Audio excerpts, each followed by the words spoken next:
Fala pessoal, nesse vídeo a gente vai falar sobre a entidade. Já vimos nos vídeos anteriores que a gente tem um modelo entidade-relacionamento, onde dois principais conceitos se relacionam, que é a entidade e o relacionamento. Então, a partir desse vídeo a gente vai dividir a entidade, vamos analisar todas as características da anotação da entidade do modelo, da anotação do Peter Shen. Então, a gente vai trabalhar com a anotação do Peter Shen daqui para frente e a gente vai analisar quais são as características mais importantes que uma entidade tem, qual a importância dela para o nosso projeto de banco de dados, dentro da modelagem de banco de dados.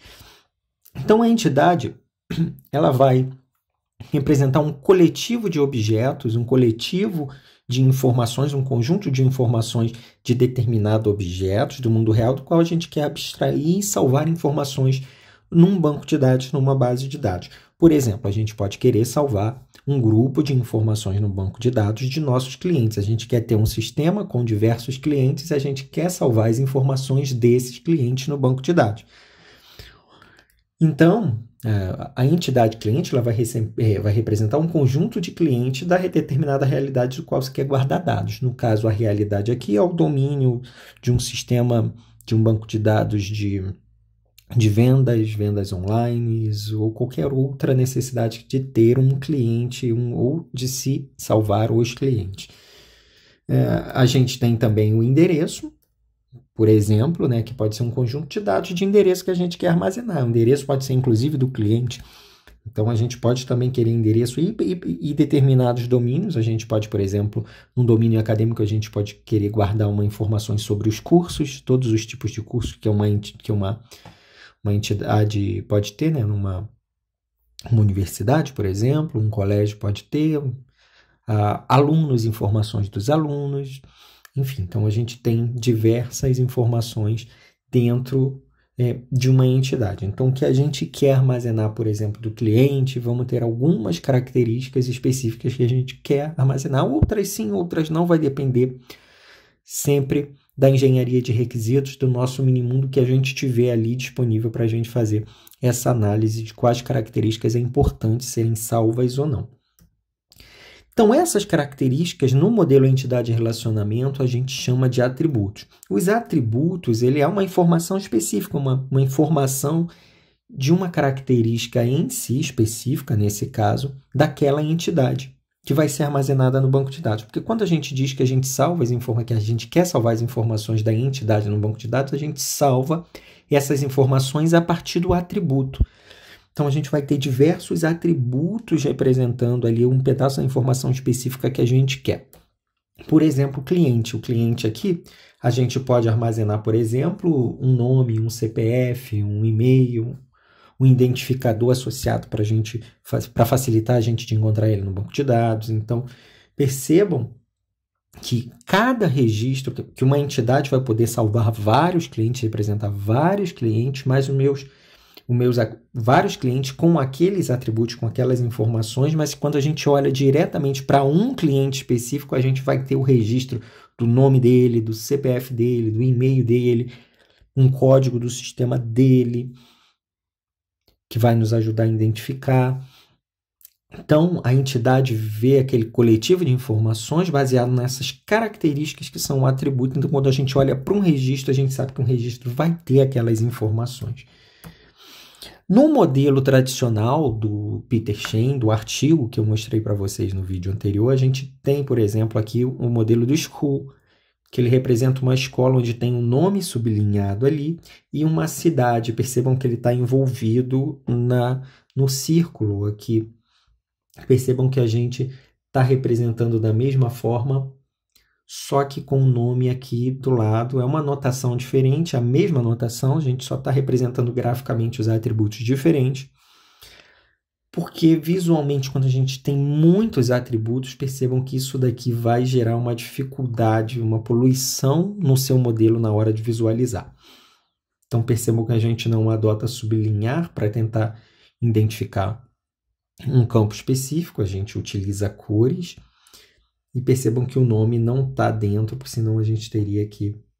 ia poluir demais. Então, a gente opta por usar essa notação mais simplificada. Simplificada no sentido de visualmente mais agradável. Mas assim é o modelo original, dependendo do que você esteja fazendo, aonde você esteja estudando e o seu foco, talvez caia alguma coisa assim em concursos, em provas, mas o entendimento do curso no geral, utilizando qualquer uma das duas notações, não diferencia.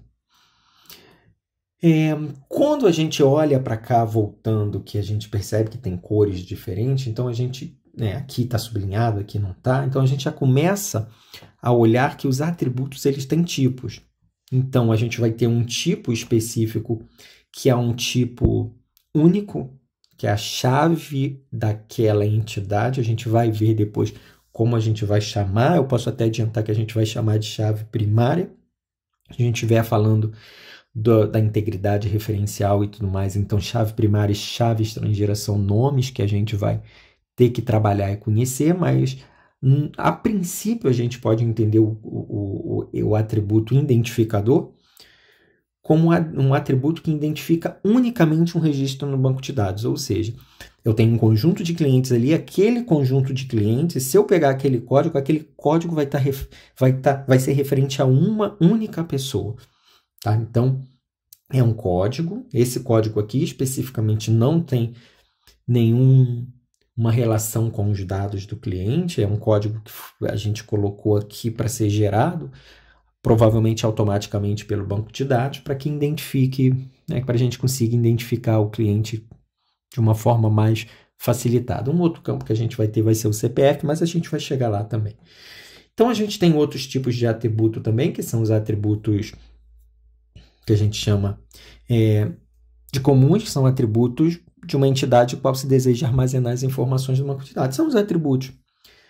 Então, a gente tem especificamente que é para identificar unicamente e univocamente um registro dentro de um banco de dados e os demais atributos.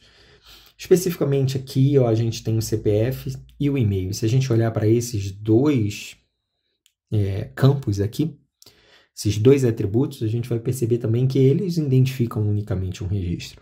Se você pensar no seu CPF agora, ninguém no nosso país, tem o seu CPF igual.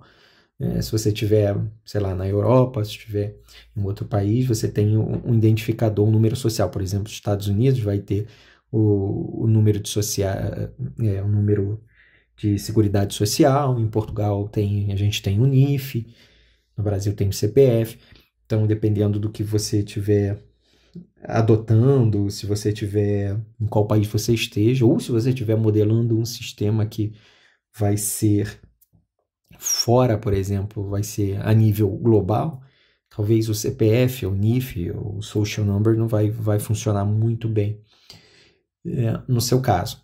Mas eles ainda assim identificam. Um e-mail, por exemplo, identifica também. Ninguém no mundo tem um e-mail igual ao seu. O e-mail é seu.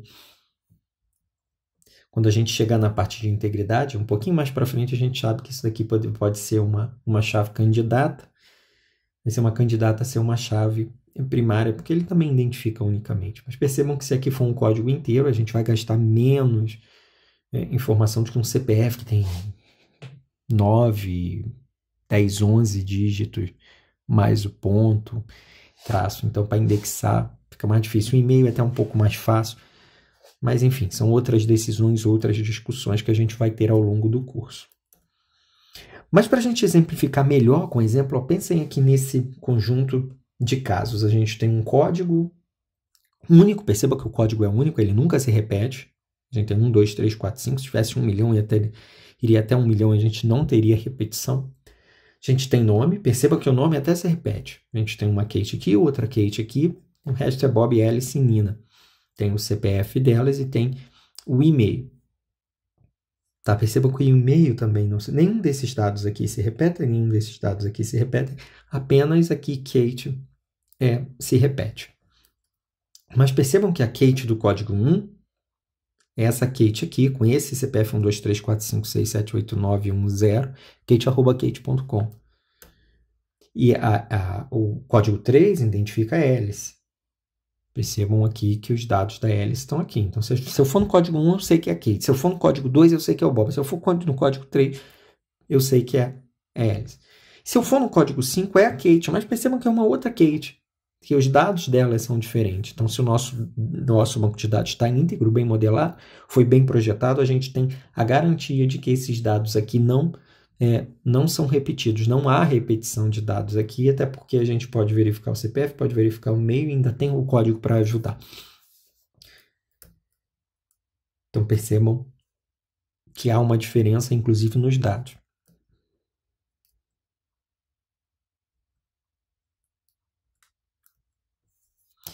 Como a gente tinha falado aqui um pouquinho antes, a gente tem alguns atributos que podem ser candidatos a atributos identificadores.